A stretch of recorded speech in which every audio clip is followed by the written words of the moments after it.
오늘 우리에게 주시는 하나님의 말씀은 마가복음 15장 33절에서 47절까지 말씀입니다. 33절 제6시가 되매 온 땅에 어둠이 임하여 제9시까지 계속하더니 아멘. 6시는 12시고 9시는 오후 3시입니다. 3시간 동안 온 땅에 어둠이 임한 겁니다. 12시부터 오후 3시까지면 가장 밝을 시간이죠.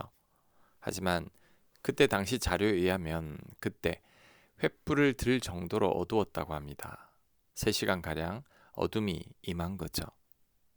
아마도 사랑하는 아들의 고통을 보고 싶지 않은 하나님 아버지의 마음이라 여겨집니다. 과거에는 예수님만 십자가에 달려서 고통을 당했다고 생각한 적이 있었습니다. 하나님은 왜 아들을 십자가에 내주셨을까라는 생각을 한 적이 있었습니다. 그런데 그게 아니었습니다.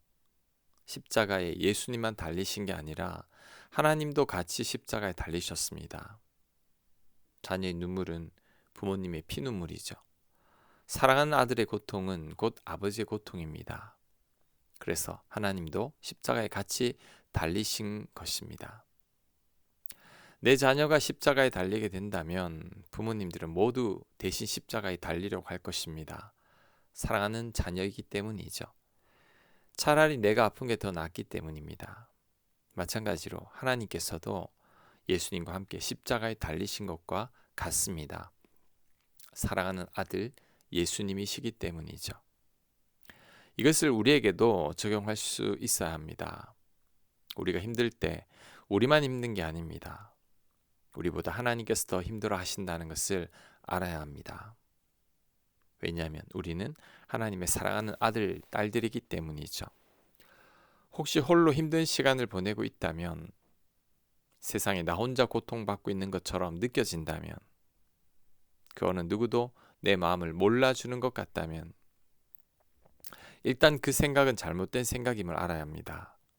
나보다 더 힘들어 하시고 아파하시는 분이 바로 우리 하나님 아버지십니다. 내가 울 때 하나님은 통곡하십니다. 내가 슬플 때 하나님의 마음은 찢어지십니다. 왜냐하면 우리는 하나님의 사랑하는 아들, 딸들이기 때문이죠.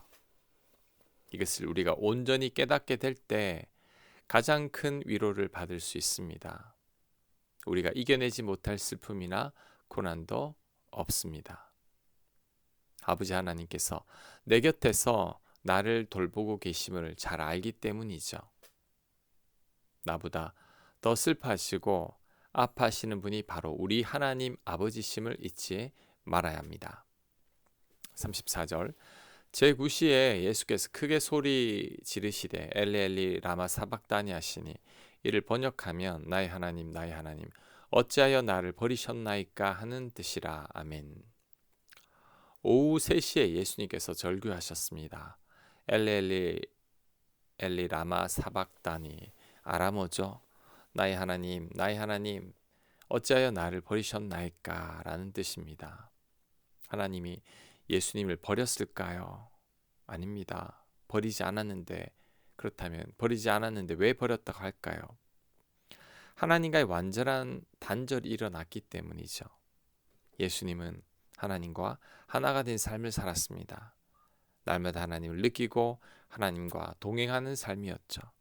그런데 지금 이 순간은 하나님을 전혀 느낄 수가 없습니다. 어쩌면 십자가 고통보다 더 아픈 고통일 수 있습니다. 나와 늘 함께 하시는 하나님을 생각하면 어떤 어려움도 극복할 수 있죠. 하지만 그 하나님을 느낄 수 없는 거죠. 이것보다 더한 고통은 없습니다. 그렇다면 하나님은 왜 이런 단절을 예수님으로 하여금 경험하게 하셨을까요? 예수님은 인간의 죄를 위한 대속물이기 때문이죠. 철저히 고통 가운데 모든 저주를 한 몸에 받아서 하나님과도 단절된 채로 있어야 합니다.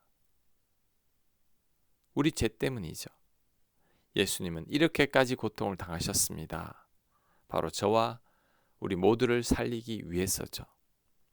우리 대신 죄값을 치르시기 위함입니다. 그 덕분에 우리가 구원받고 하나님의 자녀가 됐습니다. 얼마나 감사합니까? 35절 곁에 섰던 자 중 어떤 이들이 듣고 이르되 보라 엘리야를 부른다 하고 한 사람이 달려와서 해면에 신 포도주를 적시어 갈대에 꿰어 마시게 하고 이르되 가만두라 엘리야가 와서 그를 내려주나 보자 하더라. 예수께서 큰 소리를 지르시고 숨지시니라. 자, 예수님의 큰 소리가 무엇일까요? 다른 복음서에 있죠. 아버지 내 영혼을 아버지 손에 부탁하나이다. 그리고 다 이루었다. 정말 다 이루셨죠. 38절 이에 성소 위장이 위로부터 아래까지 찢어져 둘이 되니라. 예수를 향하여 섰던 백부장이 그렇게 숨지심을 보고 이르되 이 사람은 진실로 하나님의 아들이었도다 하더라. 아멘. 자, 백부장이 왜 이런 고백을 할까요? 예수님의 마지막 순간을 다 봤기 때문이죠. 강도를 구원하시고 죄인들을 위해 기도하시고 어머니를 걱정하고 일반인들과 다름을 보았습니다. 예수님은 마지막 순간까지도 다른 모습을 보이셨죠. 그 모습을 보고 백부장이 감동한 겁니다. 나중에 이 백부장이 예수님을 믿었다고 합니다. 그가 초대교회 때 귀한 제자가 되었다고 전해집니다. 자, 누군가 우리를 통해서도 이런 고백을 해야 하지 않을까요? 우리를 보고 참 그리스도인이구나. 예수님 믿는 사람은 역시 다르구나. 자, 누군가 우리를 통해 이런 고백을 할 수 있어야 합니다. 예수님께서 마지막 삶이 백부장에게 감동이 되었듯이 우리들도 누군가에게 이런 감동을 줄 수 있어야 합니다. 40절 멀리서 바라보는 여자들도 있었는데 그 중에 막달라 마리아와 또 작은 야고보와 요새 어머니 마리아와 또 살로메가 있었으니 이들은 예수께서 갈릴리에 계실 때에 따르며 섬기던 자들이요 또 이 외에 예수와 함께 예루살렘에 올라온 여자들도 많이 있었더라. 아멘. 자, 예수님을 따르던 무리들이 대부분 여자들입니다. 남자들은 어디 갔나요? 여자들은 많이 있었는데 남자들은 제자 요한만 그 자리에 있었고 아무도 없었습니다. 왜 그럴까요? 남자들이 너무 이성적이어서가 아닐까요? 남자들은 확인하고 검증하려고 합니다. 생각해보고 이성적으로 이해가 안 되면 안 받아들입니다. 그래서 남자들이 믿음 생활하기가 참 어렵습니다. 하지만 여자분들은 순수하게 잘 믿으시죠. 이성보다는 감성이 더 발달되어 있기 때문입니다. 그래서 여성 신자들이 훨씬 더 많습니다. 여성분들은 교회 남자분들을 위해 늘 기도해야 합니다. 이성적인 남자분들이 믿음이 생기도록 기도해야 합니다. 자, 42절 이날은 준비일 곧 안식일 전날이므로 저물었을 때에 아리마대 사람 요셉이 와서 당돌이 빌라도에게 들어가 예수의 시체를 달라하니 이 사람은 존경받는 공회원이요 하나님의 나라를 기다리는 자라. 빌라도는 예수께서 벌써 죽었을까 하고 이상히 여겨 백부장을 불러 죽은 지가 오래냐 묻고 백부장에게 알아본 후에 요셉에게 시체를 내주는지라. 요셉이 세마포를 사서 예수를 내려다가 그것으로 싸서 바위 속에 판 무덤에 넣어두고 돌을 굴려 무덤 문에 놓음에 막달라 마리아와 요새 어머니 마리아가 예수 둔 곳을 보더라. 아멘. 예수님이 십자가에서 운명하신 후에 아리마다의 사람 요셉이 빌라도에게 당돌이 예수님의 시체를 달라고 합니다. 그런데 이런 그의 행동은 그에게 심각한 타격을 가져올 수도 있습니다. 모든 백성들이 예수를 죽이려 했는데 그런 예수를 비유하는 것은 위험한 일이죠. 게다가 그는 존경받는 공회원입니다. 지금으로 말하면 존경받는 국회의원이죠. 존경받는 종교 지도자입니다. 그런데 예수의 시신을 거두는 것이 알려지기라도 하면 그의 지위를 잃을 수도 있습니다. 하지만 담대하게 예수님의 장례를 치릅니다. 그런데 아리마대 요셉이 원래 이런 사람은 아니었습니다. 과거에는 자신의 믿음을 숨겼던 사람입니다.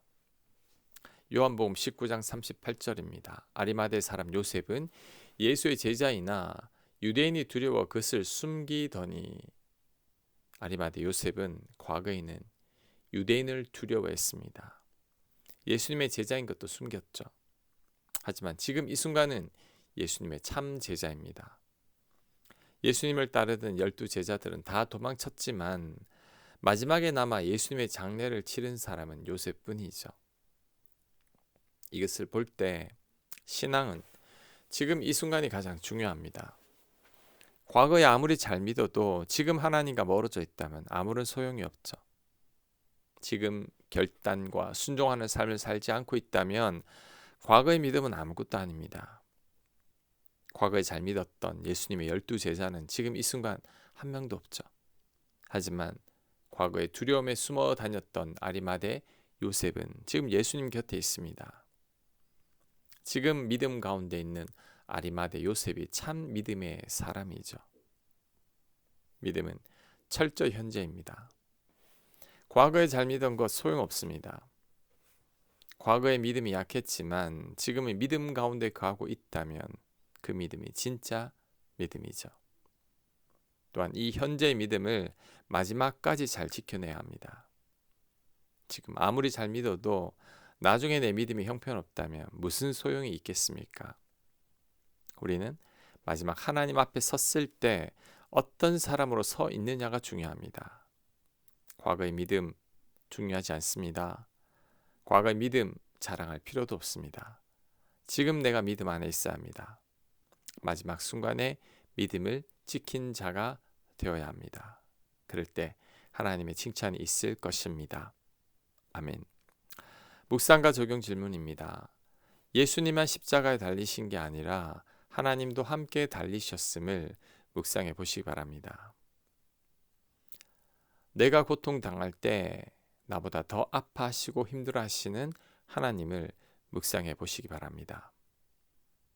기도합니다. 하나님, 내가 고난 가운데 있을 때 나보다 더 아파하신 하나님께서 내 곁에 계심을 늘 기억하게 하여 주옵소서.